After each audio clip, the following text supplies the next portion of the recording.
Plus nombreux, plus forts et mieux équipés.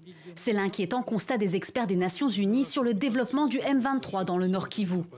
Selon leur dernier rapport, la zone contrôlée par les rebelles dans cette province de l'Est de la République démocratique du Congo a pratiquement doublé en moins d'un an, une expansion rapide appuyée par plusieurs acteurs régionaux. La situation sécuritaire dans l'est de la RDC a continué de se détériorer, atteignant des niveaux alarmants de violence et de déplacement de civils.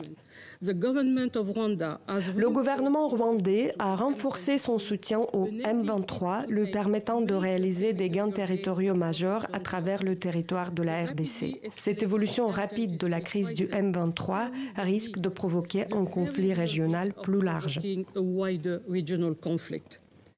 En plus du soutien rwandais qui s'est renforcé ces derniers mois selon l'ONU, un autre acteur régional est pointé du doigt. Dans leur rapport, les experts démontrent que les troupes du M23, y compris de hauts responsables, ont pu se rendre en Ouganda à plusieurs reprises et sans aucune limite. Une présence importante et visible qui, selon les experts onusiens, n'a pas pu passer sous les radars de Kampala. Ce rapport est le premier publié depuis l'annonce de la création de l'Alliance du fleuve Congo en décembre 2023. Un mouvement politico-militaire qui aurait pour but de légitimer le M23 et de recruter d'autres partenaires parmi les groupes armés dans la région, y compris dans le sud Kivu. Des conclusions redondantes pour ce député congolais. C'est vraiment la répétition de ce qu'il dit. C'est comme si ils n'ont pas le temps de travailler, de proposer des solutions.